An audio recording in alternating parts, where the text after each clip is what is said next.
Dahil sa isang aksidenteng halik ay nainlove ang isang dalagang si Christina sa binatang mag-uuma na si Claudio. Kaya gagawin niya ang lahat, mapapalapit lamang rito. Pero paano tatanggapin ni Christina na ang lalaking mahal niya ay may pinangakuan na nakasal sa iba? Ano kaya ang kaya niyang gawin para maangkin ang pagmamahal ng lalaking itinatangi ng kanyang puso? Nasa labas ng bahay ngayon si Christina habang nagwawalis. Nakikita kasi niyang marami ng tuyong dahon ng kahoy na nasa paligid ng kanilang bahay. Bumukas ang gate at pumasok ang kanyang lola na mama ng kanyang Papa Christoph. Magandang umaga. Ikaw ba ang apo ko kina Christoph at Argentine? Tanong nito sa kanya. Opo. Sagot niya at nagmano agad pero agad siyang niyakap ng matandang babae. Ang laki-laki mo na. Emosyonal na sabi nito pero umikot lamang ang kanyang mga mata. Hindi niya ito nakita ng personal noong maliit pa siya. Ngayon pa lamang na nasa ganito na siyang edad na sa tanging mga litrato lamang nito ang kanyang nakikita palagi. Mas close siya sa lola niya na nanay ng mama niya, pati na rin sa kanyang tita at tito. Oo nga, ilang taon din tayong hindi nagkita. Nakangiti niyang sabi. Malaki pa rin ang respeto niya rito kahit alam niyang masama ang ugali nito at hindi siya tinuruan ng kanyang mama na magalit sa lola niyang ito. Ang ganda mo naman, nagmana ka talaga sa akin. Bibo nitong sabi, parang iiyak na nga ito sa sobrang saya nang makita siya. Halata nga po sagot niya. Sinong kasama mo rito? Siya nga pala. May dala akong mga pagkain at damit na bago para sa'yo. Sana magustuhan mo lahat. Sabi nito. Salamat. Kahit naman tinatanggap ko. Nasa loob lang si mama, nagpapatulog ng nakababata kong kapatid. Si papa naman ay nasa lungsod, nagtatrabaho. Pasok ko muna kayo.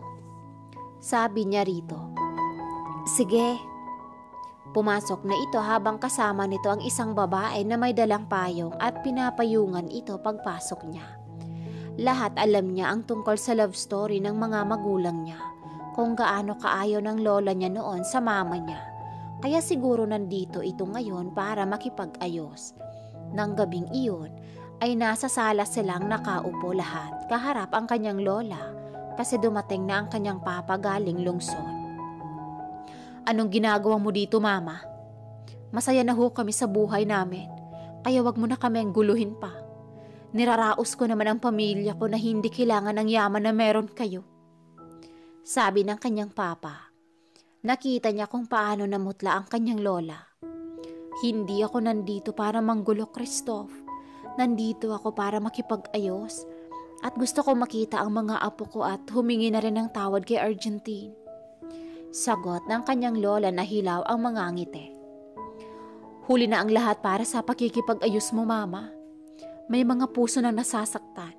Kung dati pa humingi ka ng tawad sa amin at hindi mo ako inabandona bilang anak mo, ay magiging masaya sana ang buhay mo ngayon. Sabi ng kanyang papa na walang kangiti-ngiti. Hindi man lang niya nakitaan ang pagkamis sa ina nito na matagal nitong hindi nakita. Alam kong hindi pa huli ang lahat, Christoph. Nagkamali ako. Bilang ina mo ay malaki ang naging kasalanan ko sa'yo. Pero sana naman ay bigyan mo naman ako ng puwang sa puso mo ang magpatawad. Pakiusap ng kanyang lola. Kung sa akin lang ay hindi naman ako nagtanim ng sama ng loob sa inyo, mama. At saka, matagal ko na po kayo napatawad. Gusto kong magiging okay na ang lahat sa pagitan nating dalawa. Alam mo bang palagi kong sinasabi kay Christina na kamukha ka niya? Nakangiting sabi ng kanyang mama. Tumulo ang luha sa mga mata ng lola niya. Salamat, Argentine. Pasensya na sa mga nagawa ko noon. Ang bait-bait mo. Hindi mo tinuruan ang anak mo na mamuhi sa akin. Hindi talaga nagkamali ang anak ko sa pagpili sa iyo bilang misis niya panghabang buhay. Sabi ng kanyang lola at niyakap ang kanyang mama. Salamat, mama. Sagot ng mama niya. Sobrang namiss kita, anak. Sana naman bumalik tayo sa dati para naman maging maayos ang buhay ng pamilya mo ay ibabalik ko na sa'yo ang kinuha ko noon, ang kumpanya at mana na para sa'yo. Sabi ng kanyang lola habang yakap-yakap ang kanyang papa. Hindi na kailangan, ma. Okay naman ang buhay namin dito. Sagot ng kanyang papa. Hindi pwede. Sa'yo ang lahat ng yun. Sabi naman ng kanyang lola. Napangiti na lamang si Christina. Ilang taong nagkatampuhan pero nagkaayos na rin ngayon kahit papaano. Masaya siya dahil kahit mahirap ang buhay sa probinsya ay naitaguyod sila ng kanyang papa. Graduating na siya sa kursong business management at konting kimbot na lang ay magkatrabaho na siya. Wala silang pasok ngayon kaya nasa bahay lamang siya at tinutulungan ang kanyang mama sa mga gawaing bahay, pati na rin sa pagbabantay sa kanyang kapatid na si Baby Tupi. Tumunog ang kanyang cellphone nakapatong sa maliit niyang lamesa sa loob ng kanyang kwarto. Nakita niyang si Ayesha ang tumawag, ang nag-iisang kaibigan niya sa university. Bakit, Ayesha? May kailangan ka ba? Tanong niya rito. San ka ba galing? Kanina pa ako tawag ng tawag sa'yo. Reklamo nito sa kabilang linya. Sa bahay lang. Kaya hindi ko napansin ang tawag mo. May bisita kasing dumating. Sagot niya. Sino naman? Tanong nito kahit hindi niya nakikita ang kaibigan ay alam niyang nag-iisip din ito. Lola ko. Matipid niyang sagot. Iyon bang maldita na mayaman? Tanong nito. Oo, nakipag-ayos at saka maraming ang dalang pagkain at damit para sa akin. Purong mga bago at mahal. Sagot niya. Wow, bongga! Kinikilig na sabi ni Ayesha sa kabilang linya. Iniisip ko nga na bibigyan kita. Ano bang gusto mo, pagkain o damit? Tanong niya. Pwede both? At saka wala akong damit eh. Humahagik-hek na sagot ng kaibigan. Praning, kung wala kang damit ay di sana nakahubad kang pumasok sa eskwela. Natatawa niyang sagot. Bagong damit ang ibig kong sabihin, friend. Hindi naman ako gaya mong may maraming pera. Mas lalo na ngayon nagkaayos na ang papa mo at ina niya. Maraming datong ka na naman yan. Sabi nito sa kabilang linya. Ang daldal mo talaga. Kailan pa kita hindi binigyan? Kung ano meron sa akin, yun din ang sayo. Sagot niya. Oo nga, kaya nga masyado akong thankful dahil nadikit ako sa'yo. Humahalakhak na sagot ni Ayesha. Gaga, ano bang sadya mo? Tanong niya habang tinitignan ang mga damit na gusto niya at yung hindi niya type ay ibibigay niya kay Ayesha. May outing daw tayo bukas since same break na next week. Hindi ako makakasama. Kasi alam mo namang wala akong pera para dalhin doon, plus pagkain pa. Sinabihan kita baka gusto mong sumama. Sagot nito. Ilang araw ba yun? Tanong niya. 10 araw yata? Sagot ni Ayesha. Saan ang destinasyon na gusto nila? Tanong niya habang isinilid sa isang paper bag ang mga damit na para kay Ayesha. Sa bundok daw? Ano? Sa bundok pa talaga? Paano kung maraming mga ahas dun? Tanong niya. Hayaan mo na. Ano, go ka? Sabi ni Ayesha sa kabilang linya. Hindi ako sasama kung ayaw mo ding sasama, Ayesha. Ano namang gagawin ko dun? Hindi ko kabisado ang ugali ng mga kaklase natin. Nakasimangot niyang sagot. Aba, subukan mong lumakad na mag-isa, Christina. Hindi naman araw-araw palagi tayong magkasama. Sabi nito. Akong bahala sa lahat ng pagkain at babaunin, basta sumama ka lang. Bibigyan din kita ng pera para iiwan sa nanay mo. Para papayagan ka talaga niyang sumama. Seryoso niyang sagot. Para-paraan ka talaga. Sambit nito. Oo naman. Kinabukasan ay maagang nag-ingay ang kanyang mga magulang, kausap nito ang kanyang lola sa may salas. Paglabas niya ay nakita niyang nakabihis na ang mga ito. Saan kayo pupunta? Tanong niya. Isasama ko kayo sa syudad, apo, para naman mabisita din ng papa mo ang kumpanya at iba pa niyang negosyo. Nakangiting sagot ng kanyang lola. Gusto ko sanang sumama kaya lang, may outing kami ngayon kasama ng mga kaklase ko, mga 10 araw. Sagot niya. Safe naman ba ang pupuntahan niyo? Tanong ng kanyang papa. Oo, papa. Matipid na sagot niya. Basta, mag-iingat ka lang anak. Pahabol ng kanyang mama nang paalis na ang mga ito. Mag-isa na lamang siyang naglalakad palabas ng gate ng kanilang bahay. Bit-bit niya ang paper bag na para kay Ayesha at pagkain na rin. Nakita niya itong kumakaway sa di kalayuan. Kaya nilapitan niya ito pagkatapos niyang mailak ang gate. Ang aga mo naman yata. Parang ikaw tong masyadong excited sa ating dalawa. Natatawa niyang sabi rito. Siyempre, makakagala na naman ako at makakaiwas sa trabaho sa bahay. At saka in fairness, binigyan ako ng pera ng mama mo para pabantayan ka lang. Ayoko sanang tanggapin kaso lang, pinilit ako kaya tinanggap ko na lang. Ginawa ka namang bata ng magulang mo, friend. Natatawang sagot ni Ayesha. Hayaan mo na sila, ganun talaga sila. Sabi niya, ano yung mga dala mo? Ba't ang dami naman yan? Tanong ni Ayesha habang naglalakad na sila ngayon palabas. Bago niya makalimutan na may mga bitbit pala siya. Eto ba? Etong paper bag ay para sa'yo. Mga damit na sinasabi ko sa'yo at eto namang sa plastic ay pagkain para sa nanay mo. Sagot niya. Bakit ang dami? Tanong ni Ayesha habang binitbit nito ang dala niya. Siyempre, alam ko namang maarte ka at saka gusto mo yung mga damit na halos maghubad ka na at panigurado magugustuhan mo lahat ng nandyan. Sagot niya at nagpatiuna sa paglalakad. Salamat, friend. May masakyan ba tayo papuntang bundok? O maglalakad tayo papunta doon? Tanong niya. Kaya mo bang maglakad? Hindi, diba? Kaya sasakay tayo ng jeep.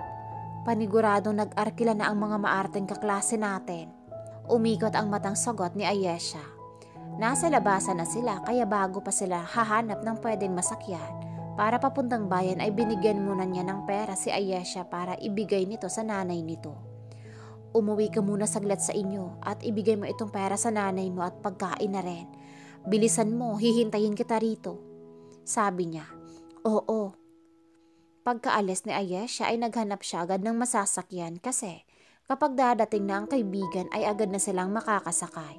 Pero hindi pa umabot ng 1 oras ay nakabalik na ito agad. Ang dali mo naman yatang bumalik? Tanong niya. Nakasalubong ko lang si nanay sa daan kaya binigay ko na lang. Masisira ang beauty ko kapag uuwi pa ako sa bahay. Ang layo pa ng lalakarin ko kapag nagkataon. Sagot ni Ayesha. Bumili ka na kasi ng motorsiklo. Sabi niya rito at kinamayan ang isang tricycle driver sa may di kalayuan. Saka na lang kapag nakapag-asawa na ako ng mayaman, Tina. Sagot nito at nauna nang sumakay. Bumabiyahe na sila papuntang bayan makalipas ang ilang oras. Ano bang setup, Ayesha? Magbabayad na lang tayo at sila na ang bibili ng pagkain para sa lahat? O isa-isa lang at iba-iba din tayo kung magluluto? Tanong niya. Siguro may tagaluto tayo? Casual na sagot naman ni Ayesha. Narating nila ang bayan makalipas ang 2 oras. Pinagpawisan na siya at lahat ng alikabok ay nasa kanyang mga damit. Pero okay lang kasi sanay naman siya. Sakto namang huminto sila kung saan ang kanilang mga kaklase na nag-uusap na parang mayroong hinihintay. Kaya kinawayan sila ng lahat. Kayo na lang 2 ang hinintay para maging kompleto na tayong lahat. At saka, masaya akong malaman na sumama ang lahat. Sabi ng kanilang instructor. Tumango na lamang siya at sumunod na sa mga ito na papasok sa jeep na nakapark sa di kalayuan. Ito ba ang sasakyan natin, Yesh? Sigurado ba silang makakaakyat ito ng bundok? Kung kapatagan ay maniniwala akong pwedeng gumamit ng jeep doon. Nakataas ang kilay na tanong niya sa kaibigan. Huwag ka nang maingay, hayaan mo na lang. Sagot nito. At pumwesto sila malapit sa pinto dahil nauna nang nakaupo ang iba. Ang lamig ng simoy ng hangin, Ayesha, no? Ramdam mo? Tanong niya. Hindi, mas ramdam ko ang kalandian nitong katabi ko. Maldita ang sagot nito. Ang ingay mo, hayaan mo na lang sila. Sabi niya rito. Naglalambingan kasi, parang hindi nagsawa sa isa't isa. Nakangusong sagot ng kanyang kaibigan. Nahalatang naiinis sa kaklase nilang naglulumpungan kasama ang nobyo sa tabi nito. Bitter ka lang siguro kaya hindi ka masaya sa relasyon ng iba. Bulong niya sa tenga nito. Bitter na kung bitter, pero wag mo nang ibulong kasi parang lahat ng hangin sa bunganga mo ay pumasok sa tenga ko. Sagot ng kaibigan. Ang sama ng ugali mo, sabi niya. Hindi na umimik pa si Ayesha pero palaging umiikot ang mga mata nito hanggang sa napansin nilang huminto ang jeep. Lalabas muna ang lahat dahil masyadong sira ang daan sa parting ito ng bundok, kaya kailangan natin maglakad hanggang dulo. Sabi ng kaklase nila na siyang driver ng jeep. Ano ba yan? Kapagod kayang maglakad. Masyadong useless ang pagdadala ng jeep na yan kung hindi naman masasakyan hanggang makarating tayo sa pupuntahan natin. Maarting reklamo ni Susie. Arte mo, kung ayaw mo maglakad magpaiwan ka doon. Marami pa namang ligaw na baboy mo sa lugar na to. Sagot naman ni Ayesha. Kaya ang kawawang si Susie ay lakad-takbo ang ginawa hanggang sa makaabot sa mga kasama nilang nasa unahan na. Ikaw naman, tinatakot mo yung tao. Sabi niya. Tingin mo, kung hindi pa siya sumama dahil puro kaartehan lang naman ang alam niya, ay hindi niya mararanasang makalakad sa putikang to. Sagot ni Ayesha. Silang dalawa ang nahuli sa paglalakad at ang kasamahan nila ay nasa unahan na lahat. Okay ka lang ba, Tina? Tanong ni Ayesha sa kanya. Okay lang naman, sagot niya. Sabihin mo lang sa akin kung hindi mo na kaya, kasi hindi na tayo magpapatuloy, sabi ng kaibigan niya. At eto na ang nagdala ng backpack niyang may lamang damit. Nandito na tayo kaya masyadong hassle kung hindi tayo tutuloy, sagot niya. Okay, sabi mo eh. Nasa gitnang bahagi na sila ng kagubatan pero hindi pa rin nila narating ang destinasyon. Sa sobrang paglalakad niya ay naitapak niya ang kanyang mga paa sa maputik at madulas na daan. Pero bago pa siya matumba at masubsob ang mukha sa putikan, ay tumama na ang kanyang labi sa isang lalaki at aksidenteng nagkahalikan silang dalawa. At ang mga kamay nito ay nakahawak sa kanyang bewang upang pigilan siya sa pagkakadapa. Lumaki ang mga mata ng lalaki nang makatinginan silang dalawa. Hindi niya maintindihan kung bakit may malakas na puwersa ang pumigil sa kanya na putulin ang halik na iyon. Umabot ng ilang minuto ang nangyari. Kung hindi pa hinila ni Ayesha ang kanyang mahabang buhok, ay hindi pa maputol ang halik na iyon. Tama na yan, bulong nito sa kanyang tenga. Nakita niyang maraming putik ang kanyang damit at alam niyang sa kamay ng lalaki ito galing. Pero wala siyang pakialam. Ang hindi niya makakalimutan ay ang malambot na labi ng lalaking kaharap. Salamat, sabi niya rito. Walang anuman, pero nadumihan ko ang damit mo. Sagot ng lalaki sa nahihiyang tono. Hindi, okay lang, walang problema. Sagot naman. Hinila na siya ni Ayesha palayo sa lalaki dahil napag-iwanan na silang dalawa ng mga kasama nila. Pero ang kanyang mga mata ay nakatingin pa rin sa lalaking naglalakad palayo. Sobrang gwapo nito, kahit na masyadong madumi ang suot nitong damit. Ang landi-landi mo? Alam mo ba yun? Naku, kung hindi ko pa hinila ang buhok mo ay wala ka pang balak alisin ang labi mo sa labi ng lalaking iyon. Sermon ni Ayesha sa kanya. Nakakainis ka? Sagot niya. At bakit naman? Dahil sa pinutol ko ang moment mo na yon? Tingnan mo nga yan sarili mo, para kang nadapa din yan. Sabi ni Ayesha habang naglalakad silang dalawa. Habang naglalakad sila ay bigla siyang napahawak sa kanyang labi. Hindi niya alam kung bakit hindi niya makalimutan ang halik na iyon. Masarap ba? Tanong ni Ayesha sa kanya. Ano bang pinagsasasabi mo dyan? Nakakunot ang noong balik tanong niya rito. As if hindi mo naiintindihan ang tanong ko sa'yo. Pero kanina ko pa nakikita ang hawak-hawak mo yung labi mo na nahalikan ng lalaking yun. Pero in fairness, kahit masyadong nalubog sa putik ang buong katawan ng lalaking iyon, ay nakikita ko ang kagupuhan niya. Kung hindi lang ako masyadong nabigla sa nasaksihan ko, ay kinunanan ko na kayo ng litrato. Nakangising sagot ni Ayesha. Ewan ko sa'yo. Nagdadabog niyang sabi at nagpatuloy siya sa paglalakad. Natatawa na lamang na nakasunod si Ayesha sa kanya. Dapit hapon ay nakarating na sila sa kanilang pupuntahan, pero hingal kabayo ang kanilang kinalalabasan. Kung alam ko lang na magiging ganito ang karanasan natin sa outing na ito, ay hindi na ako sumama pa. Reklamo ni Ayesha habang nakaupo ito sa nakausling bato malapit sa kanilang tent. Dami mong reklamo kung dito ka rin lang naman sa probinsya lumaki at nagkaisip. Naiiling na sagot niya. Binabara mo naman ako. Sana tumangaw ka na lang para naman magmukha kong sosyal na gaya ng mga yan. Sabi ni Ayesha at ininguso ang mga maaarte nilang kaklase. Ikaw talaga, ang sama ng ugali mo sa mga yan. Hindi ka naman nila inaano. Sabi niya rito, masyadong maarte eh. Akala mo masyadong maganda. Pero ang makapal na kolorete lang naman ang nagdala. Ikaw nga riyan na parang Diyosa ay simple lang. Nakangusong saad ni Ayesha. Pagsapit ng gabi ay gumawa ang mga lalaki nilang kasama ng bonfire para lumiwanag ang kanilang kinalalagyan. Kanya-kanyang trip lamang habang hinihintay ang kanilang hapunan.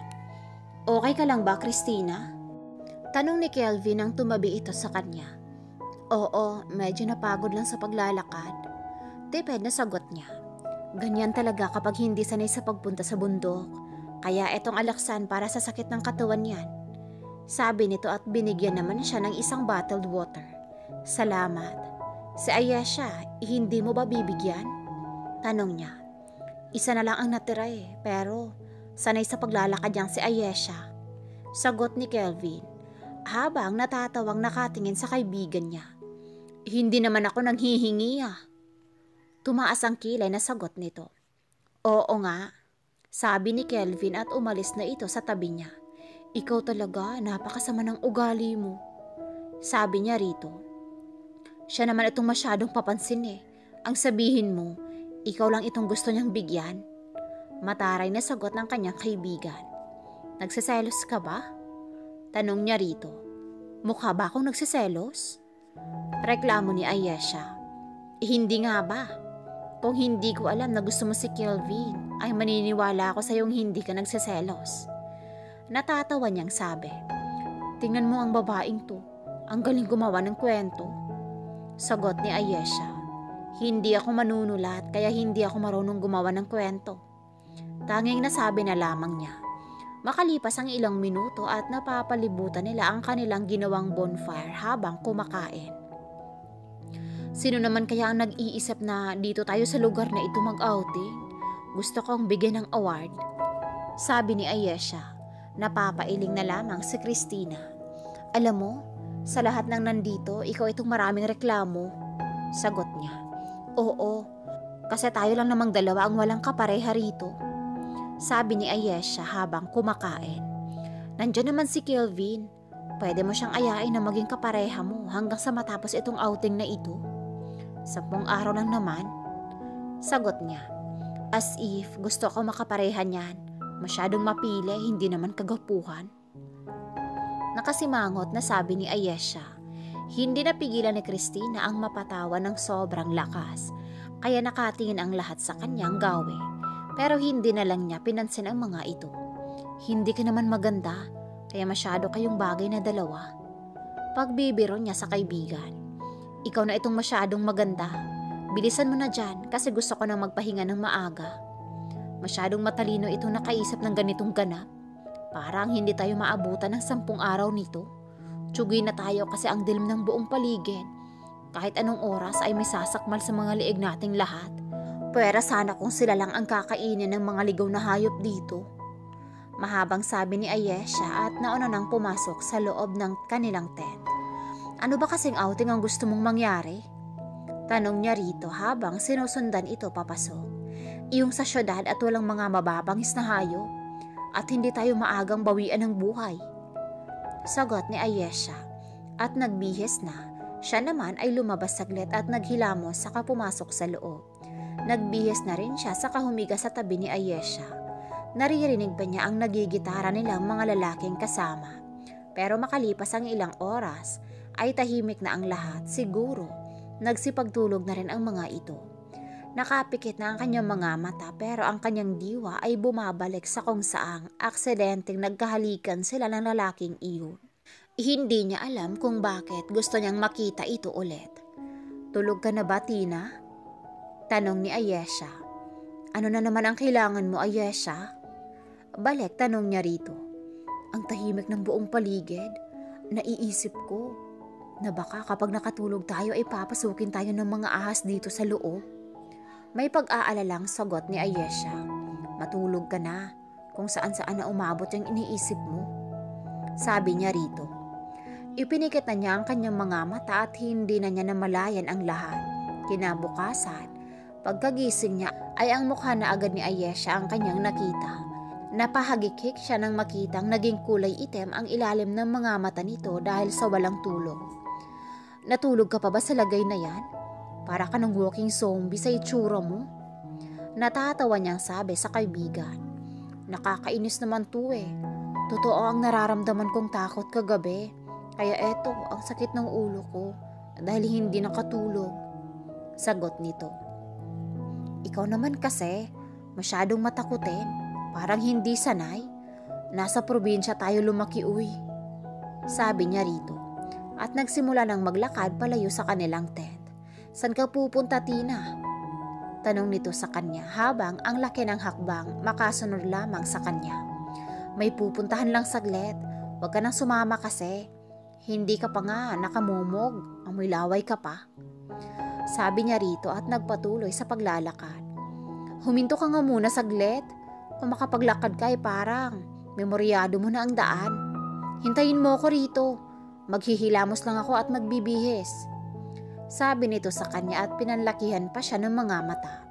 Napabuntong hininga na lamang si Christina habang tinitignan si Ayesha na naglalakad papalayo. Bakit naman ang tagal mo? Nakasimangot niyang tanong rito pagbalik nito makalipas ang ilang oras. Hindi ako lalaki para ang dali lang magbihis, Tina. Gaano ba kaimportante yung pupuntahan mo? Sagot nito.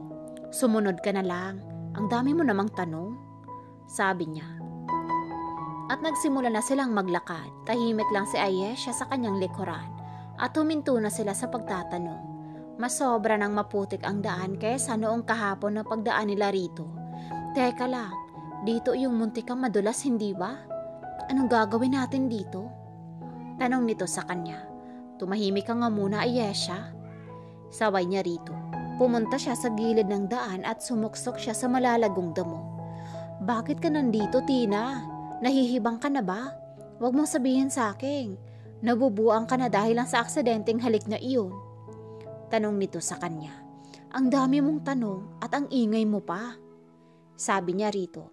Sabay suntok ng mahina sa noon nito. Ang brutal mo naman. Nagtatanong lang ako. Dito pa talaga tayo nagtatago sa malalagong damo na ito? Paano kung kagatin tayo ng ahas? Naghahanap ka talaga ng sakit ng katawan? Reklamo nito sa kanya. Nakaupo na lamang siya habang ang kanyang leeg ay nagkandahaba sa pagtingin sa daan. Gusto ko lang siyang makita ulit, kaya tumahimik ka dyan. Sagot niya. Sabi ko na nga ba, nababaliw ka na sa lalaking iyon. Sabi ni Ayesha at pumwesto ito sa kanyang likuran. Bakit ka ba kasi nandyan sa likuran ko? Pwede namang dito ka sa tabi ko. Ang luwag ng space. Sabi niya rito habang ang tingin ay sa daan lamang. Wala pa ba? Ayusin mo ang pagtingin, baka nakadaan na. Sagot nito. Kitang-kita ko ang daan, kaya kung may dadaan man ay makikita ko kaagad. Sagot niya habang hinahawi ang mga damo sa kanyang paanan. Wala pa ba? Ako ang natatakot sa ginagawa mong to eh. Kapag nakagat tayo ng ahas dito ay paniguradong patay talaga tayo. Reklamo pa ni Ayesha. Napabuntong hininga na lamang si Christina sa kaibigan. Hindi kita pinilit na sumama rito, pero ikaw itong sumunod at nagpahintay. Kaya pwede ba? Kahit isang pagkakataon lang, tumahimik ka muna. Sabi niya rito. Tumahimik naman ito kaya maayos ang kanyang pagkakatingin sa daan. Pero ilang oras na rin silang naghintay at nakaramdam na siya ng pangangate. Pero hindi pa rin dumaan ang lalaki. Tina! Untag ni Ayesha sa kanya. Sagot niya. May sumusundot sa puwetan ko. Nababahala nitong sabi. Tingnan mo kung ano. Utos niya rito. Ayokong tingnan, baka ahas na yan. Nananakot na sagot nito. Diyos ko, Ayesha, tuod lang naman to. Sabi niya nang makitang nakasentro sa puwita ng kaibigan ang malaking tuod. Akala ko kung ano na. Nakahinga ng malalim na sabi ng kaibigan niya. Nauuhaw na ako, Ayesha. Hindi ko alam kung ano ang nakain ko, kung bakit nandito ako ngayon, inaabangan ang lalaking iyon. Bumalik na lang kaya tayo sa tent natin? Tanong niya rito. Nandito na tayo, friend. Baka mamayang hapon pa yung dadaan. May naisip ako na pwede mong gawin. Sagot ng kaibigan. Effective ba yan? Tanong niya rito. Susubukan lang natin. Sagot nito. Kaya makalipas ang ilang minuto ay nasa gitna siya ng daan ngayon at puno ng putik ang kanyang mga damit. At ang kanyang dalawang paa ay nakalublob sa malalim na putik. Ito ang idea na naisip ng kanyang magaling na kaibigan. Miss, okay ka lang? Biglang lumundag ang kanyang puso nang marinig ang magandang boses na iyon. Paglingon niya, ay ang lalaking kanina pa niya hinihintay ang dumating habang sakay ng isang kalabaw. Bumaba ito at nilapitan siya. Kahit nakasuot ito ng kupasing damit at butas-butas na maong na pantalon ay makikita pa rin niya ang kakisigan nito. Oo, kaya lang ay nalunod ako rito at hindi ko maiahaw ng aking mga paa. Pagsisinungaling niya.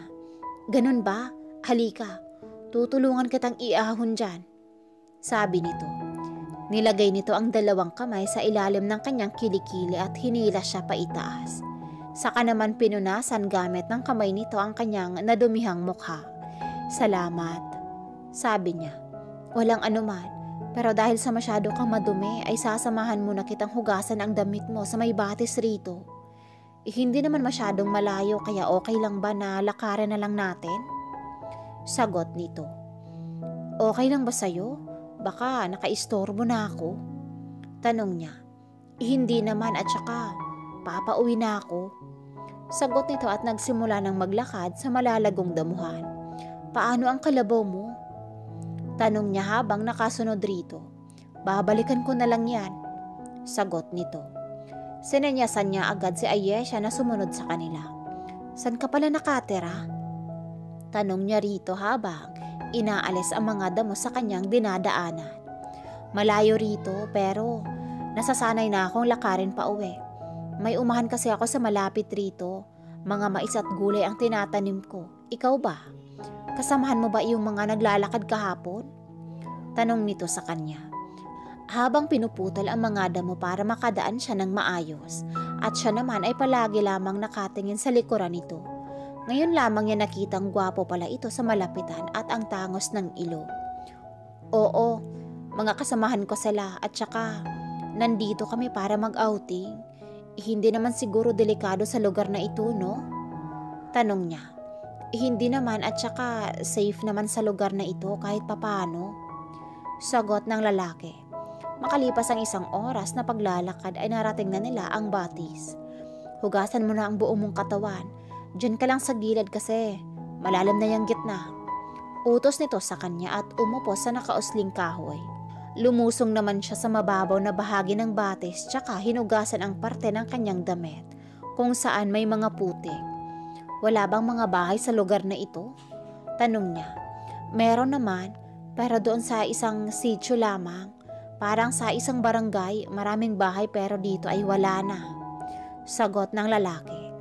Ako nga pala si Christina. Salamat sa pagtulong mo sa akin. Sabi niya at hinuhugasan pa rin ang damit. Wala siyang pakialam kung mabasa ang damit niya at lamigin siya. Basta ang importante nakakausap niya ang lalaking ito. Walang anuman, ako naman si Claudio. Tipid na sabi nito. Masaya ako makilala ka, Claudio. Nakaangiti niyang sabi. Ako din, Christina. Sagot naman nito habang nakatingin sa kanya. Tara, baka gabihin ka pa sa pag-uwi. Sabi niya rito at nagpatiuna sa paglalakad. Okay naman siguro kayo sa kinaroroonan niyo. May concern sa boses na tanong nito. Oo, marami naman kami at saka may tent naman kaming dala. Sagot niya. Mabuti naman, pero bakit niyo sa bundok na isipang mag-outing? Pwede naman kayong sa syudad, di ba? Tanong nito. Ewan ko sa mga kasama namin. Pero as long as safe naman ang lugar ay okay lang. Sagot niya. Narating na nila ang kalsada at hinahanap ng kanyang mga mata si Ayesha. Baka naligaw na ang kaibigan niyang iyon. Magpapaalam na ako, Christina. Mag-iingat kayo sa pagbalik sa tent niyo, sabi ni Claudio. Sige, ikaw din. Ingat ka sa pag-uwi, sagot ko. Bit-bit ang lubid ay hinihila na ni Claudio ang kanyang kalabaw papunta sa damuhan kung saan sila nagtatago ni Ayesha kanina. Gusto niyang malaman kung saan nakatirik ang bahay nito. Para naman kapag magkaroon siya ng pagkakataon ay dadalawin niya. Siguro naman magkaibigan na naman silang dalawa. Hindi pa niya naihakbang ang kanyang mga paa nang biglang may humila sa kanyang buhok. Aray, ang sakit naman nun. Gaga ka talaga. Ang dami mong pwedeng hilahin, buhok ko pa talaga. Reklamo niya. Saan ka pupunta? Tanong ni Ayesha nang bigla itong sumulpot sa likuran niya. Susundan ko lang saglit si Claudio, sagot niya. Kulang pa ba na magkasama kayo dun sa batis? Naku, malala ka na talaga, Tina. Nakasimangot na sabi ng kaibigan. Last na lang to, Ayesha. Pagkatapos ay babalik na tayo sa tent. Maaga pa naman, sagot niya. Christina naman, baka hinahanap na nila tayo doon. Gusto ko lang malaman kung saan ang bahay ni Claudio. Yun lang, sabi niya at nagpatuloy sa paglalakad at tinunton ang dinadaanan ng lalaki. Baka masyado na tayong gabihin sa ginagawa mong to. Hindi natin alam, Tina, kung nasa kabilang bundok ba ang bahay ng lalaking iyon. Napapagod na ako sa kakasunod sa'yo. Reklamo nito. Ang dami mong reklamo pero nakasunod ka pa rin sa akin. Natatawang sabi niya. Malalagot ako sa magulang mo kapag hinahayaan kitang mag-isa rito. Ano kaya ang magiging reaksyon nila kung malaman nila ang nasa outing ka nga pero nandito ka nakasunod sa lalaki dahil lamang sa isang halik na iyon? Sagot ni Ayesha. Tumigil ka nga dyan. Naging curious lang ako sa lalaking iyon. Kaya ko ito ginagawa. Sabi niya at tinignan kong nasa unahan pa si Claudio. At nakahinga siya ng maluwag nang makita pa niya ang kalabaw nito. Sa halik nagsimula ang lahat eh. Kung hindi gwapo ang lalaking iyon, gagawin mo ba ang lahat ng to? Tanong ni Ayesha. Walang basehan ng mukha, estado ng buhay pagdating sa pagmamahal, Ayesha. Seryosong sagot ni Christina. So sinasabi mo ngayon, mahal mo na ang lalaking iyon? Diyos ko, kahapon lang kayo nagkita. Iba ka din pala magmahal, no? Sabi ng kaibigan. Agaya na lang ng sobra kung pagmamahal ko sa'yo, kahit ang arte-arte mo. Natatawa niyang sagot. Ang sama ng ugali mo. Nakangusong sabi ni Ayesha. Ganito na lang. Para naman mawala ang pagod mo at pagrereklamo, ay ako na ang sasagot sa 1 taon mong tuition fee hanggang sa gagraduate tayo. Sabi niya, napansin niyang hindi na umimik ang kaibigan sa kanyang likuran. Kaya nilingon niya ito at nakita niyang nakanganga ito habang nakatingin sa kanya. Kaya pumitik siya sa harapan nito. Sigurado ka ba? Hindi makapaniwalang tanong nito. Mukha ba akong nagbibiro, Ayesha? Nasabi mo kasi sa akin na baka hindi mo na matapos ang taon na ito dahil sa kapos kayo sa pera. Walang matinong trabaho ang nanay mo. Kaya ngayon, hindi ka na magkaproblema pa. Nakataas ang kilay na sagot niya. Pero, madaling mahanap ang pera, pero mas importante ang pagkakaibigan nating dalawa. Nakangiti niyang sabi rito. Salamat, Tina. Emosyonal na sagot ni Ayesha. Bago ka pa maiyak dyan, ay sundan mo na si Claudio. Utos niya rito. Agad naman itong tumalima at naunang maglakad sa kanya. Dumaan sila sa isang batis. Baka maligaw tayo, Tina. Sigurado ka ba sa daan na ito dumadaan ang lalaking iyon? Paano kung sumuong siya sa matataas na damuhan na iyan? Tanong ni Ayesha. Hindi ko din alam eh. Pero may nakita akong bubong sa banda doon. Baka yun na ang bahay ni Claudio. Turo ni Christina sa kaliwang bahagi ng batis. Sumunod ka na lang sa akin. Sabi ni Ayesha at nagpatiunan na ito sa paglalakad pero hindi patag ang dadaanan nila kundi dalistis. Tapos marami pa talagang matataas na tuod at matutulis na damo na nadadaanan nila. Pero mukhang ganado na ang kanyang kaibigan na dumaan sa ganitong klaseng daanan. At hindi na niya ito narinig na nagrereklamo. Kaya mo pa bang maglakad sa ganitong klaseng daan, Tina? Tanong nito. May daan pa ba tayong tinatahak, Ayesha? Puro mga damuhan na lamang itong mga nakikita ko. Sagot niya. Ginusto mo to kaya magdusa ka. Mahirap pa naman ang magkakaroon ng nararamdaman tapos ikaw lang pala ang nakaramdam ng ganun. Baliwala lahat ng pinaghirapan mo. Sabi ni Ayesha. Dami mong alam no? Natatawa niyang tanong rito. Oo, hindi ka naman magpakapagod ng ganito kung hindi mo gusto ang lalaking iyon. Sagot ni Ayesha. Malayo pa ba tayo? Tanong niya. Hindi ko alam. Sagot ng kaibigan pero bigla itong napaatras at napaupo. Bakit? Tanong niya habang nakakunot ang kanyang noo. Yumuko ka. Nasa unahan lang pala ang bahay ni Claudio. Sabi ni Ayesha na nagtatago sa puno ng saging. Ganun ba? Patingin nga. Sabi niya at nakayo kong lumapit kay Ayesha. Tiningnan niya kung saan si Claudio at nakita niyang nakaupo ito sa balkonahe ng maliit nitong payag. Habang pinapaypayan ang sarili nito gamit ang damit. Hinaan mo nga ang boses mo, baka marinig tayo. At ang nakakatakot ay baka mapagkamalan tayong masamang tao kaya hambalusin tayo ng itak. Ibaba mo ng konti ang ulo mo para hindi ka makita. Sabi ni Ayesha. Nakontento na siya na malaman kung saan banda ang bahay ni Claudio. Kaya makalipas ang ilang oras ay naglalakad na sila ngayon pa uwi sa kanilang tent. Sino kaya ang kasama ni Claudio doon sa payag niya? Tanong ni Christina. Hindi ko alam. Bakit ako ang tinatanong mo? Masungit na sagot ng kaibigan. Alam kong pagod ka na Ayesha. Huwag mo naman akong sungitan. Alalahanin mong sa akin nakasalalay ang kinabukasan mo. Nakangisi niyang sabi. Oo nga no? Naiiling na sagot ni Ayesha. Ang pangit mo kapag nasobra sa pagbabad sa initan. Pambubos ka niya rito. Kasalanan mo to Kung hindi dahil sa pagsinta mong pururo kay Claudio, ay hindi ako magiging ganito. Anong gagawin mo kapag nalaman mong may asawa at anak na pala ang lalaking iyon? Tanong ni Ayesha. Natigilan si Christina. Paano nga ba? Hindi ko alam, pero hindi naman siguro. Konsuelo niya sa kanyang sarili. For sure, masasaktan siya dahil ang lakas ng atraksyon niya sa lalaking iyon. Malay natin, kasi dito sa bundok ay masyadong malamig ang panahon, kaya kadalasan maagang mag-aasawa ang mga tao rito. Sagot ni Ayesha. Pagkadating nila sa kanilang tent ay agad silang nagbihis at pinunasan ang kanilang buong katawan. Mabuti na lamang masyadong understanding ang kanilang kasama, kaya wala silang naririnig na hindi magandang salita mula sa mga ito. Kanya-kanyang diskarte na lamang. Alam mo pagkatapos ng 10 araw natin dito, pag uwi natin ay mapupuno na ng libog ang buo nating katawan, kasi wala tayong ligo palagi Reklamo na naman ni Ayesha. May nadaanan tayong batis kanina.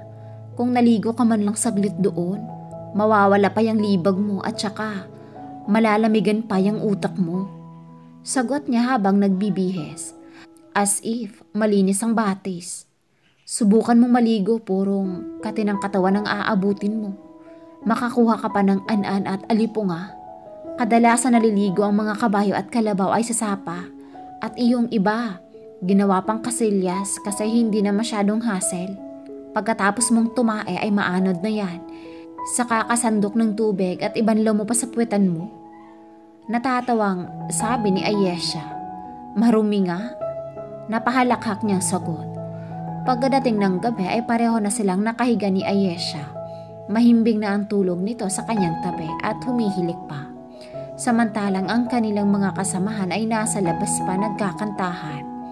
Ngayon lamang niya naramdaman ang sobrang pagod sa kanyang buong katawan. Hanggang sa nilamon na ng karimlan ang kanyang isip. Nahuli ng gising si Christina dahil para siyang igugupo sa sakit ng katawan. Pagkalabas niya ng tent, ay nakita niyang tapos nang naligo si Ayesha at nakabihis na ito. Nasaan sila? Bakit ang tahimik naman? Tanong niya. Aakyat daw sila ng bundok at mag-hiking. Hindi na ako sumama dahil tulog ka pa naman at saka ako na ang nagpresintang mamimili ng pagkain natin sa bayan at isasama kita. Sagot ni Ayesha. Sige, magbibihis na muna ako saglit. Paalam niya. Maligo ka na lang. May 1 galon akong tinira para sa'yo. Nag-igib kasi kanina ang mga lalaki. Alam mo naman masyado ka malakas kay Kelvin. Sabi ng kaibigan. Salamat Ayesha. Ang sweet mo namang kaibigan. Sabi niya rito.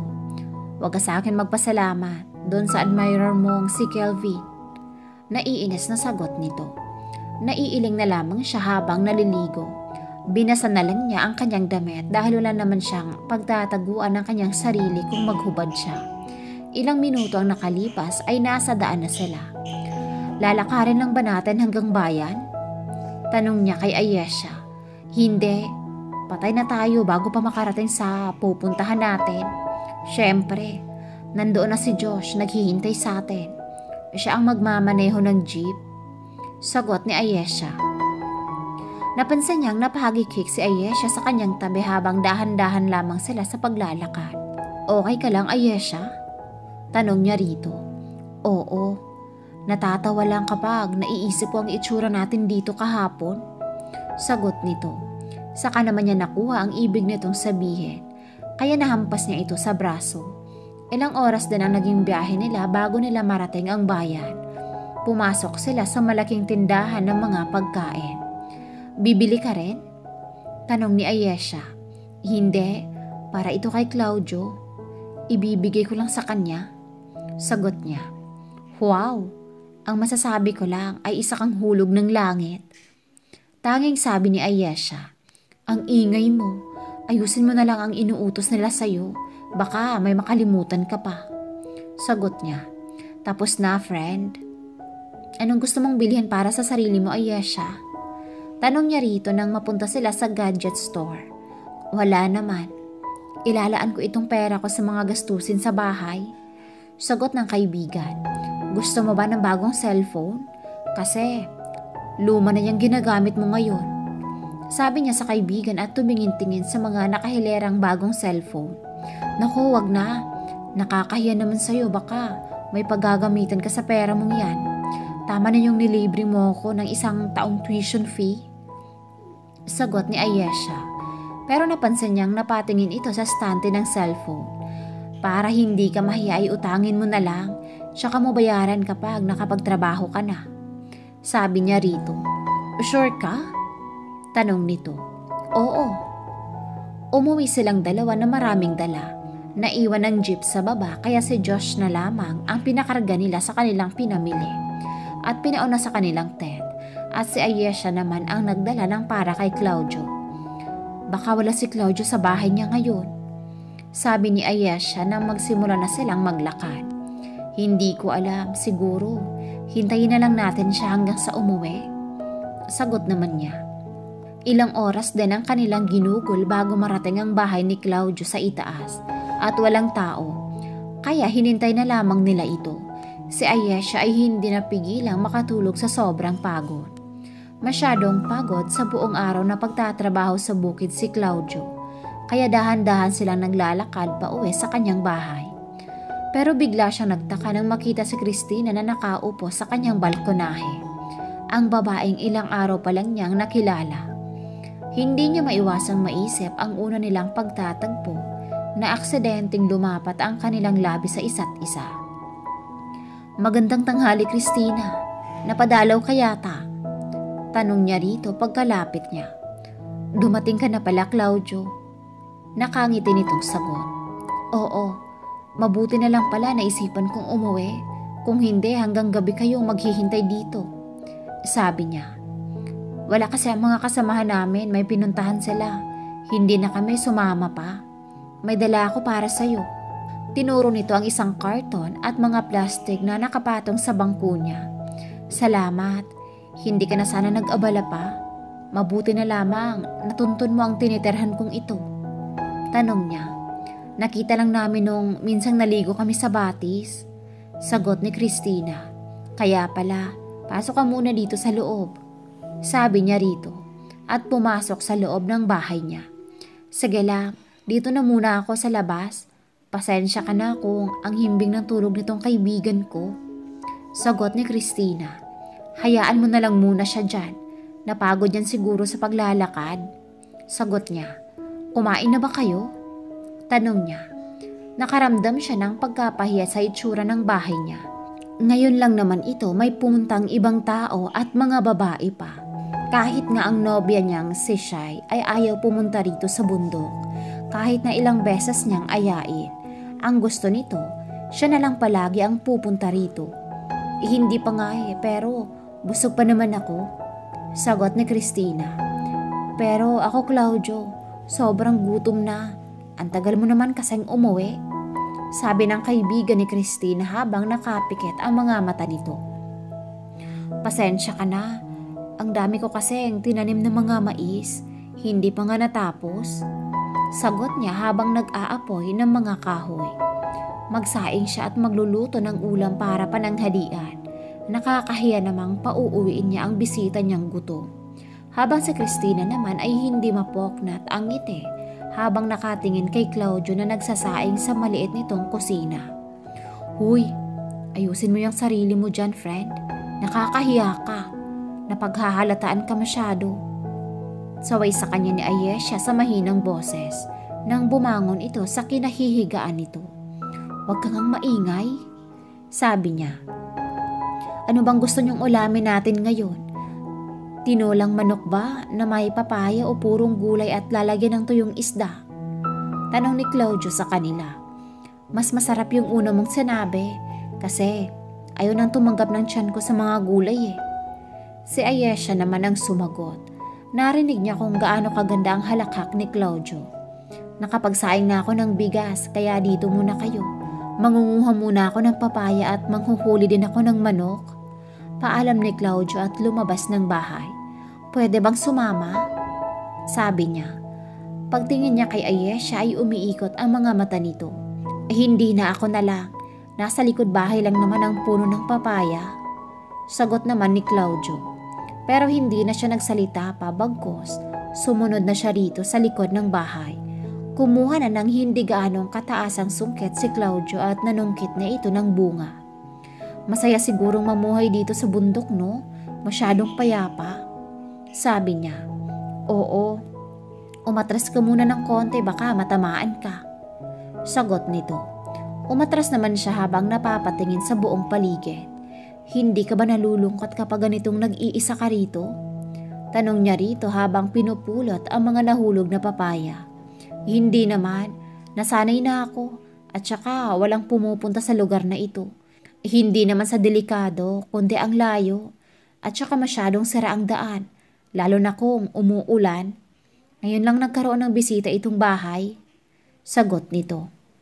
Hindi na nagtanong pa ng marami si Christina dahil baka iisipin nito na bumibisita lang siya para magtanong. Hinayaan na lamang niya itong manghuli ng manok. Siya naman ay pumasok sa loob ng bahay at naghanap ng kutsilyo dahil siya na ang magbabalat ng hilaw na papaya. Ako na sana ang gumagawa ng iyan. Maupo ka na lang doon sa labas, sabi ni Claudio pagkapasok nito. Hindi, tutulungan nga kita, sagot niya. Ikaw ang bahala, sabi nito at hinarap na ang pag-iihaw ng manok. Makalipas ang ilang oras ay kumakain na silang tatlo sa maliit na mesa sa loob ng bahay. Ginaganahan si Christina dahil masarap magluto si Claudio. Napagdesisyon na sana nilang umuwi na pero bumuhos ang malakas na ulan kaya napatakbo sila pabalik sa bahay nito. Wag na lang kayong tumuloy pa dahil paniguradong mababasa talaga kayo. Dumito muna kayo hanggat sa tumila ang ulan, sabi ni Claudio sa kanila. Oo nga. Hindi kaya nila tayo hahanapin doon, Ayesha? Tanong ni Christina sa kaibigan. Hindi naman. Tipid na sagot ni Ayesha. Baka aabot ang mga iyon sa bahay natin at hahanapin tayo. Sabi niya. Hindi naman nila alam kung saan ang mga bahay natin. Paniguradong hindi nakauwi ang mga iyon sa tent. Alam mo naman ang mga ugali ng mga iyon.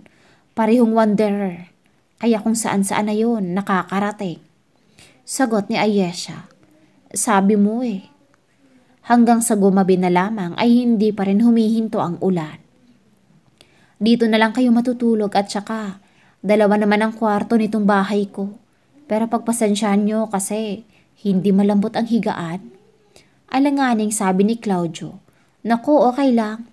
Hindi na naman malambot ang higaan ko sa amin. Eto lang naman si Christina ang may magandang buhay. Ang kaibigan niya ang sumagot.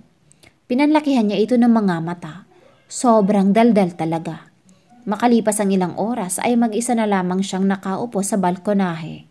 Habang malakas ang ulan, nasa loob na si Ayesha at mahimbing na natutulog. Madilim ang buong kapaligiran kaya wala siyang makikitang kahit isang damuhan sa paligid. Tanging maliit na gasera lamang ang kanilang ilaw na nasa loob lamang nakalagay. Sumunod kayong dalawa sa akin, ipapakita ko ang magiging higaan nyo, sabi ni Claudio. Kaya sumunod silang dalawa. Pagkatapos ay lumabas na ito at iniwan silang dalawa sa loob ng maliit na kwarto. Paano tayo nito? Alangan namang matutulog tayong hindi magpapalit ng damit. Ang lagkit na ng pakiramdam ko. Reklamo ni Ayesha. Hindi niya pinansin ang sinabi nito bagkos ay lumabas siya saglit. Pagbalik niya, tinapon niya sa mukha nito ang paper bag na dala niya. Aray, ang brutal mo talaga. Ano to? Tanong nito sa kanya. Damit. Ano pa nga ba sa tingin mo? Sagot niya. Iba ka rin talaga, no? Laging handa pero tanga. Natatawang sabi ng kaibigan. Akin na nga yan. Ang sama ng ugali mo. Akmang, aagawin niya ang damit na bitbit nito pero umiwas ito sa kanya. Biro lang yun. Nakangising sagot ni Ayesha. Huwag ka nang maglinis ng katawan. Malamig ang panahon, baka mahanginan ka. Tsaka wala akong planong alagaan ka. Natatawang sabi niya. Ano ako bata? Nakakahiya naman sa'yo. Sagot ni Ayesha. Lalabas na muna ako saglit. Paalam niya. Go lang. Sagot ng kaibigan. Lumabas siya at naghanap ng pwedeng maihian dahil kanina pa sumasakit ang kanyang pantog. May kailangan ka ba, Christina? Tanong ni Claudio nang lumalabas ito sa katabing kwarto. Saan iyong ihian mo dito? Balik tanong niya. Yung may kortinang nakalagay. Dahan-dahan lang baka mahulog ka sa baba. Sagot ng lalaki. Kaya agad siyang tumalima at pumasok sa loob at umihi.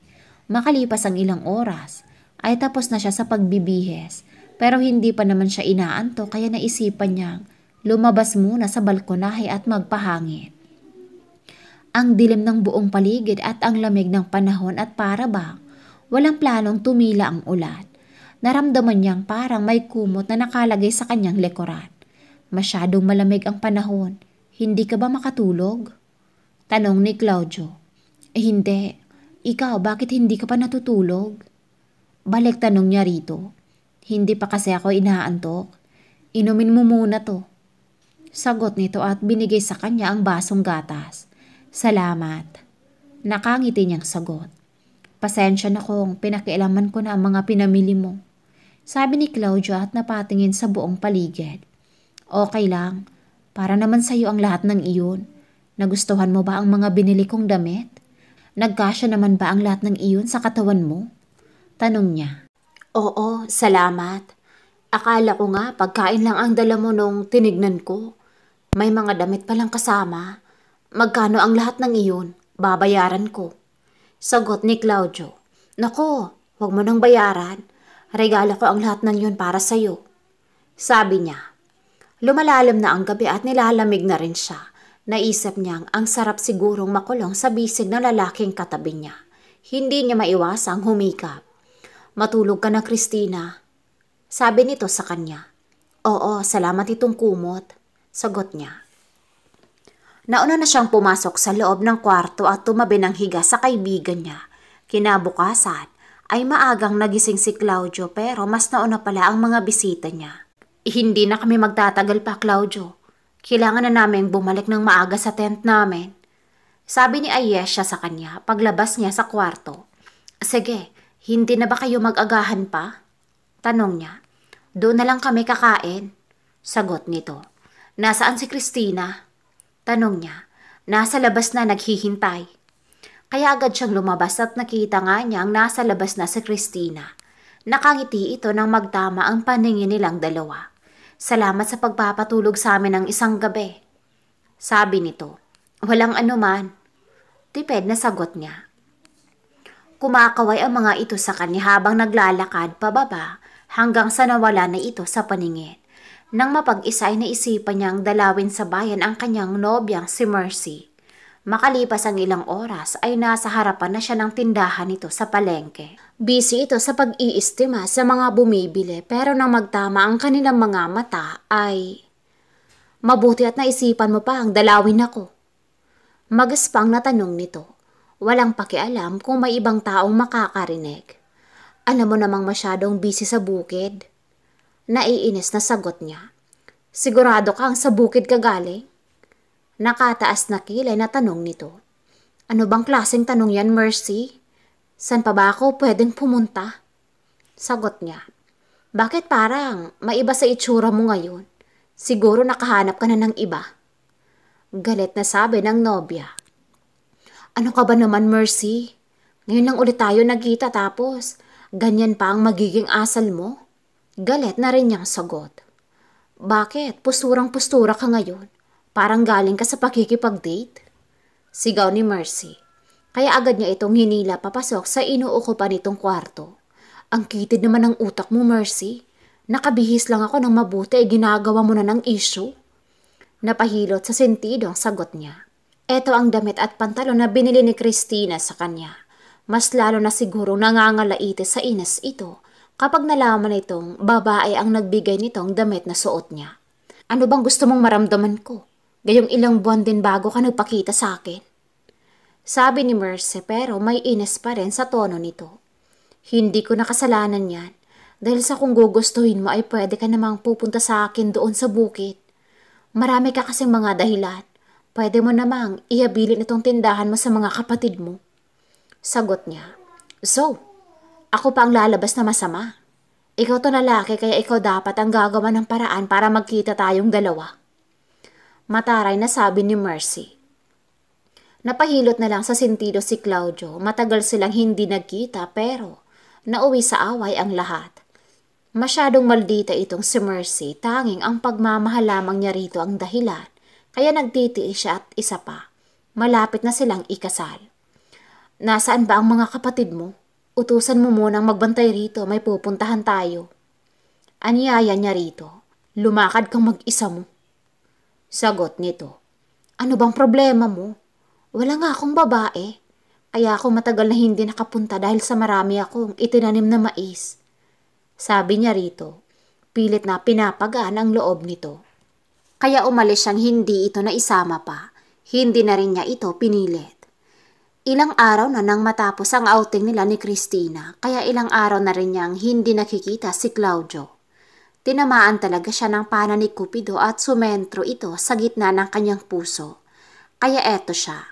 Namimiss na ang lalaking naging una niyang halik. Tumayo siya at nagbihis. Makalipas ang ilang oras ay nasa daan na siya sakay ng motorsiklo patungo sa bundok. Pupuntahan niya si Claudio dahil gusto niya itong makita. Bumili na rin siya ng maraming pagkain para sa pasalubong niya. Pero pagdating niya ay walang tao. 5 araw din na malagi si Claudio sa bayan pero puro away na lamang ang ginagawa nilang dalawa ni Mercy. Kaya napagdesisyonan na lamang niyang bumalik sa bundok. Tahimik pa ang magiging buhay niya doon. "Aalis na ako, Mercy. Sa pagbalik ko rito ay pag-uusapan na natin ang tungkol sa kasal nating dalawa." Paalam niya rito. Pero napailing na lamang siya dahil hindi ito sumagot. Ilang oras din ang ginugol niya sa paglalakad bago niya marating ang kanyang bahay. Pero nagtaka siya kung bakit may umuusok na halatang nagluluto sa loob. Nakita din niyang nilabhan ang kanyang mga damit at sinampay ito sa likod bahay. Saka naman lumabas si Christina dahilan para mapatulala siya. Nang magtama ang kanilang paningin, ay agad itong tumakbo papalapit sa kanya at niyakap siya ng mahigpit. Biglang natigilan si Claudio at ang lakas ng tibok ng kanyang dibdib. Hindi niya alam ang kanyang gagawin, kung yayakap din ba siya dito. Kaya ang mainam na ginawa niya ay hinihimas na lamang niya ang buhok nito. "Akala ko hindi ka uuwi. Ang tagal kong naghintay rito." Sabi nito. "Pasensya na. Hindi ka naman kasi nagsabi na babalik ka rito. Di na sana ako nagpunta sa bayan." Sagot niya. Hindi niya maintindihan kung bakit kapag kasama niya ito ay napapanatag ang loob niya at nararamdaman niyang importante siya. "Pero okay lang. Pasensya ka na kung pinakialaman ko na ang mga gamit mo. Nilabhan ko na ang marurumi para wala ka nang lalabhan pa. Sabi nito at kumalas ng yakap sa kanya, saka siya tinignan ng mariin. Napapalunok si Claudio dahil parang hinihigop siya ng mga tingin ni Cristina. Ang ganda nito at palaging masayahin na parang walang problemang dinadala. Okay lang, sinong kasama mong nagpunta rito? Nasaan si Ayesha? Tanong niya at inilihis ang tingin. Baka may magawa pa siyang hindi angkop at magkasala pa siya. Ngayon nang hindi nakasama si Ayesha dahil masyadong busy ang kaibigan kong yun. Kaya ako na lang mag-isang pumunta rito at sinamahan ako ng driver ng motor.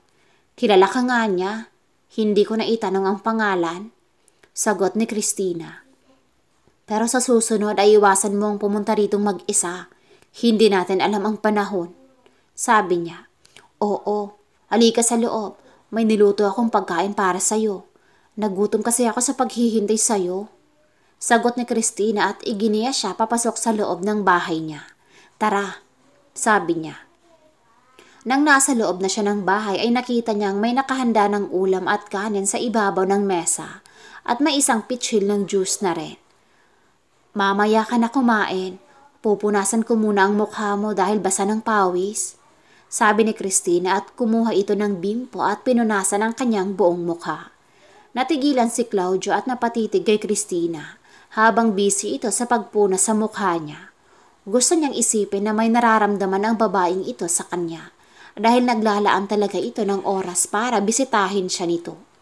Kahit na ang layo, pero naiiling na lamang siya at biglang nahiya dahil sa naisip na imposible itong magkakagusto sa isang tulad niya. Sobrang bait nito, maalaga at masyadong alalahanin na wala sa ugali ng kanyang nobya.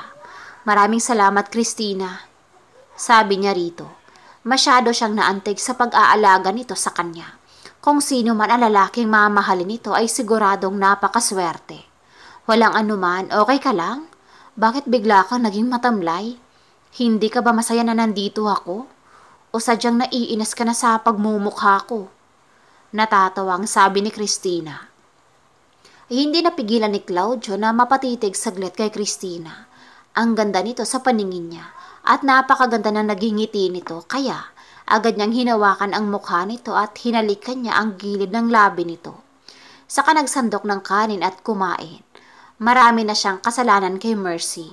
Nakita niya kung paano matigilan si Cristina sa ginawa niya. Pasensya ka na. Hindi ko sinasadya. Tanging nasabi niya. Hindi, okay lang. Kumain ka ng marami. Lalabas lang ako saglit. Paalam nito sa lumabas ng kusina. Parang sasabog ang puso ni Cristina sa sobrang kaba nang biglang hinalikan ni Claudio ang gilid ng kanyang labi. Umaalinsangan ang buong paligid kaya lumabas siya saglit dahil may kung ano sa titig nito ang hindi niya maintindihan. Cristina! Narinig niya ang sigaw ni Claudio sa loob ng bahay kaya agad siyang pumasok sa loob. May kailangan ka? Tanong niya rito. Nakita niyang may suot na itong sombrero at saka kapote. Magtatanim ako ng mais dyan sa ibaba. Magpapahinga ka na lang muna rito sa loob ng bahay. Sagot nito. Gusto niyang isipin na parang bagong kasal silang dalawa ni Claudio at simpleng namumuhay dito sa bukid. Pwede bang sumama? Susubukan ko ring magtanim ng mais. Nakangiting sabi niya. Hindi na. Sobrang init ng panahon. Baka masira ang kutis mo. Mabilad ka sa araw. Sagot nito. Okay lang naman. Magsusuot lang ako ng gaya ng sayo. Sabi niya. Sige na nga, mapilit ka eh. Sabi nito at saka pumasok sa loob. At sumunod na rin siya. Pinasuot siya nito ng malaking sombrero at isang kapote at naglakad na silang dalawa pababa. Wala na bang pwedeng pagtaniman doon sa umahan mo kaya dito ka na lang magtatanim? Tanong niya rito. Oo, natapos ko na lahat taniman. Hinihintay ko na lang na tumubo. Sagot ni Claudio. Binigyan siya ni Claudio ng binhi at siya ang naglalagay sa butas na binubungkal nitong lupa. Hanggang sa hinihingal siya pagkatapos. Napagod ka ba? Tanong ni Claudio nang bigyan siya nito ng tubig. Naupo sila ngayon sa lupa habang nagpapahinga. Hindi naman. Nag-e-enjoy ako kahit na sobrang sakit ng bewang ko, kakabaluktot. Natatawa niyang sagot. Sabi ko sa iyong sa bahay ka na lang magpapahinga. Nagpumilit ka namang sumama rito at tumulo. Kaya tuloy, sakit ng katawan ang inabot mo. Sabi ni Claudio habang tumatawa. Biglang natigilan si Christina, ang gwapo na lalaking ito kung tumawa. Hindi naman ako nagrereklamo eh. Siya nga pala, mag-isa ka na lang ba rito sa bundok? Nasaan pala ang mga magulang mo at kapatid? Tanong niya. Wala na akong magulang, Christina, at nag-iisa lang akong anak. Pero okay lang, sanay naman ako. Sagot ni Claudio. Pero minsan siguro may panahon namang makaramdam ka ng sobrang kalungkutan. Sabi niya at tumayo. Oo, hindi naman maiiwasan yan. Pero itutulog ko na lang. Sagot nito. Ngayon nagkakakilala tayo ay dadalawin naman kita paminsan-minsan. Kung hindi lamang ako busy. Sabi niya. Oo, hindi pa ba tapos ang bakasyon niyo? Tanong nito sa kanya habang magkasabay silang naglalakad pa uwi sa bahay. Hindi pa. Pwede naman siguro ako magstay dito ng ilang araw, no? Sabi niya. Nakita niya kung paano natigilan si Claudio. Oo naman, walang problema. Pero hindi ka ba hahanapin ng magulang mo? Baka nag-aalala na yun sa'yo. Sagot nito habang nakatingin sa kanya. Wala sila sa bahay. Nasa syudad silang lahat. Nag-aasikaso ng negosyo. Dinala ang bata kong kapatid. Nagkataon, nag-outing kami noon kaya hindi ako nakasama. Hanggang ngayon, hindi pa umuwi. Pero wag kang mag-aalala dahil nagpaalam naman ako. Nakangiting sagot niya. 5 araw ang paglalagi ni Christina sa bahay ni Claudio. Kahit ayaw niya pero nahihiya siyang sabihin rito dahil sa baka magtampo ito. Lalaki siya at babae ito. Kaya hindi pwedeng magsama silang dalawa sa iisang bahay. Sobrang ganda nito, kaya hindi niya maiwasang mapatitig sa itsura nito noong isang araw nga, ay nagkamali na siya. Ang iniiwasan niyang mangyari ay baka sumobra pa sa halik ang magagawa niya. At magkasala pa siya sa kanyang nobya. Aminin niyang nakaramdam siya ng malakas na atraksyon rito na hindi niya napigilang maramdaman. Kaya habang maaga pa ay puputulin na niya para hindi na lumalim pa. At ang ikinatatakot niya ay baka pupunta si Mercy rito nang walang pasabi. Baka mapang-abot ang dalawa. Isang gabi nasa labas ng bahay silang dalawa. Sa ilalim ng maliwanag na buwan. Magkatabi silang naupo sa nakausling kahoy. Masaya ako dahil sa naglalaan ka talaga ng oras para puntahan ako rito, Christina. Napaka-genuine ang kabaitan mo para sa akin. At saka, pagturing mo sa akin bilang kaibigan mo. Kaya lang ay hindi naman sa pinapaalis kita. Pero gusto kong malaman mo na baka magpang-abot kayong dalawa ng nobya ko at awayan ka niya. Maldita yun. Kaya baka masaktan ka niya. At saka, punta ka sa kasal naming dalawa ha? Nakangiti niyang sabi rito. Nakita niya kung paano naggulat si Christina at napatitig sa kanya. May emosyon siyang nabanaag sa mga mata nito na hindi niya matukoy kung ano. May nobya ka na? Bakit hindi mo naman sinabi agad? Sana, hindi na lang ako bumalik pa rito. Baka ako pa ang maging dahilan ng hiwalayan niyo. Sagot niya. Hindi ka naman nagtanong kaya hindi ko na sinabi. Ihahatid kita bukas ng umaga sa bayan. Sagot niya. Napagpasyahan ni Christina na matulog ng maaga dahil sa masakit ang puso niya. Parang tinusok na ilang libong karayo. Ang lalaking minahal niya ay may nagmamay-ari na palang iba. At ang masakit pa, ikakasal na ito. Kahit hindi man niya kayang tanggapin na sa mga susunod na araw ay ang babaeng mahal na nito ang kasama nito dito. At hindi na niya ito makikita kahit na kailan. Hindi siya iiyak dito dahil baka malaman pa nito ang nararamdaman niya. Baka hindi na nito ituloy ang pagpapakasal sa nobyo nito na iniiwasan niyang mangyari. Mahirap at napakasakit na siya lang palang nagmamahal rito. Kaya kahit gabi na ay agad siyang umalis nang mapansing natutulog na si Claudio. Kahit madilim ang paligid ay lumiretso siya sa bahay ni Ayesha. Christina, anong nangyari sa'yo? Tinakot mo ko. Akala ko kung sino na ang bumato ng bahay namin. Mabuti na lang hindi nagising si nanay. Umiiyak ka ba? Tanong nito sa akin. Ang sakit-sakit, Ayesha. Sabi niya habang napahagulhol ng iyak. Ano nga ang sabing nangyari sa'yo? Gabing-gabi na ay sumusugod ka rito na umiiyak. Sagot ng kaibigan. Galing ako sa bahay ni Claudio. Nagstay ako doon ng 5 araw at saka nalaman ko may nobya na pala siya at ikakasal na silang dalawa. Ang masakit pa ay inimbita pa ako. Umiiyak niyang sabi. Ano? So totoo talaga ang nararamdaman mo sa lalaking iyon? Akala ko nagbibiro ka lang. Sabi ni Ayesha at inaalo siya. Iiyak ba ako ng ganito kung nagbibiro lamang ako? Kahit na kailan ay hindi ka talaga nakakatulong. Sagot niya. Ano ba ang gusto mong maging reaksyon ko? Iiyak din? Wala tayong magagawa kasi hindi naman niya alam ang nararamdaman mo. Kung sinabi mo agad bago ka pumunta rito, ay paniguradong mapipigilan mo pa ang pagpapakasal nila. Kahit kailan hindi ka talaga nag-iisip, no? Sabi ni Ayesha at pinupunasan ang luha niya. Ano ba ang pwede kong gawin? Tanong niya sa kaibigan. Siyempre, gawan mo ng paraan. Kapag nagawa mo na, tsaka mo iisiping talo ka na at move on din pag may time. Sagot ni Ayesha. 1 buwan ang nakalipas ay sinunod niya ang suhestyon ni Ayesha na magpanggap na buntis upang kausapin ang nobya ni Claudio. Sa ilang araw nilang paghahanap ay natunto nila ang tindahan nito sa palengke. Ikaw ba ang nobya ni Claudio? Tanong niya. Ako nga. Bakit? Kilala mo siya? Sino ka ba?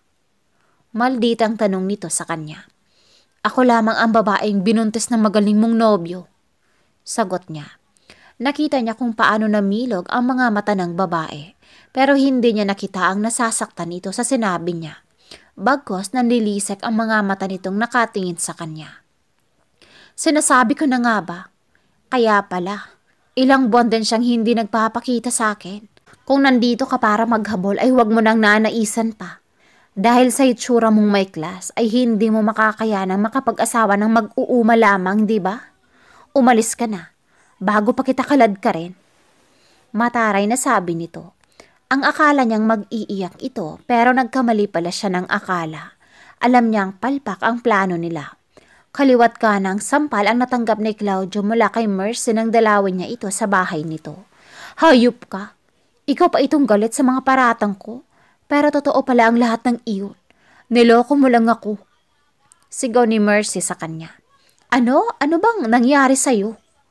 Tanong niya, pilit sinasalag ang sampal nito. May nagpuntang babae doon sa palengke at sinabing buntis siya. At ikaw ang ama. Tapos ngayon, nagmamaang-maangan ka pa? Wala akong ginawang masama sa'yo para ganituhin mo ko, Claudio. Sigaw nito. Huminahon ka nga muna, Mercy.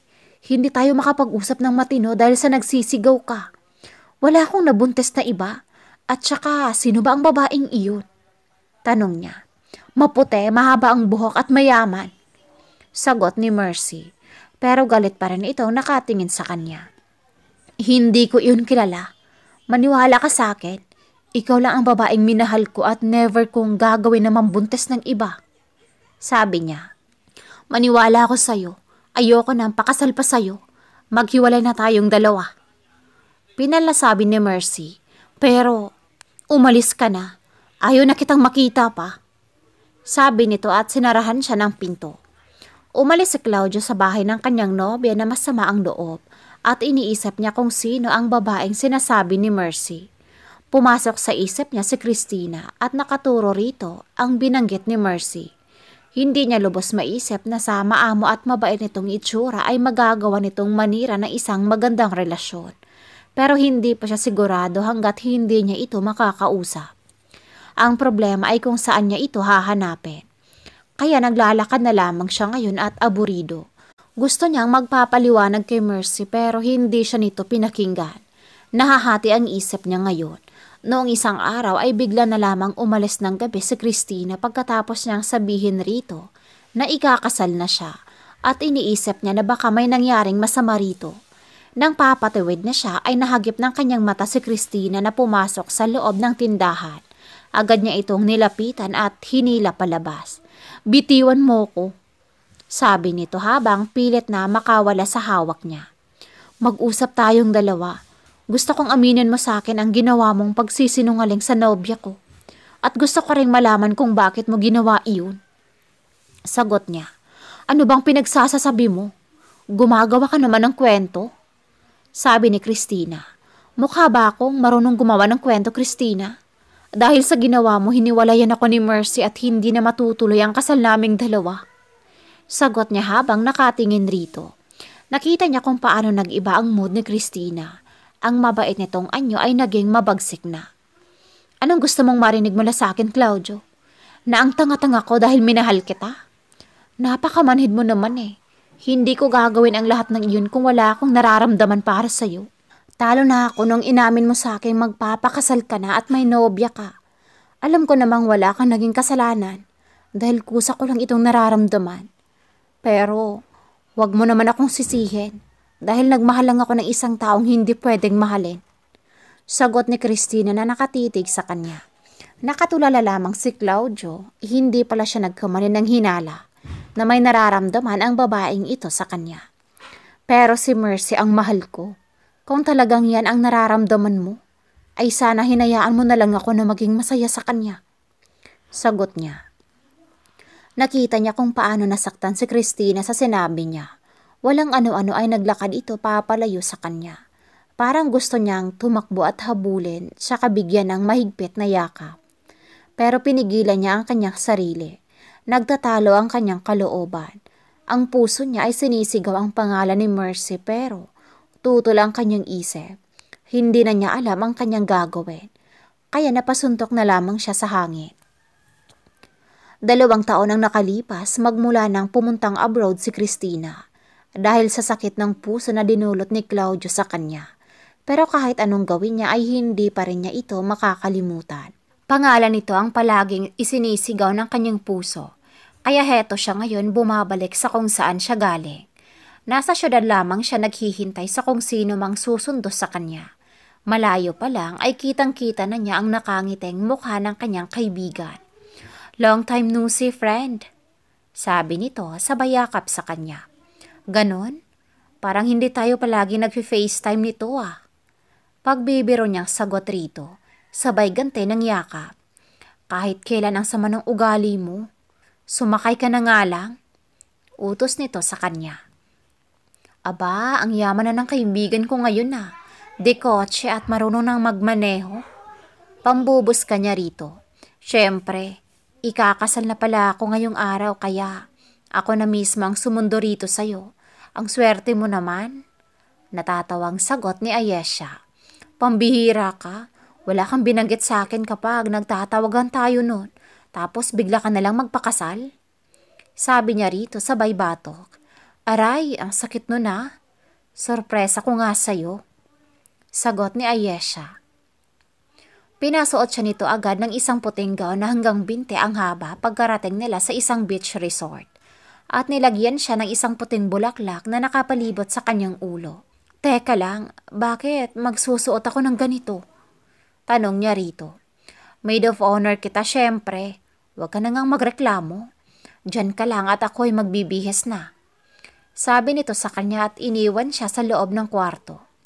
Pagkalipas ng ilang oras, bumukas ang pintuan at pumasok ang isang babae.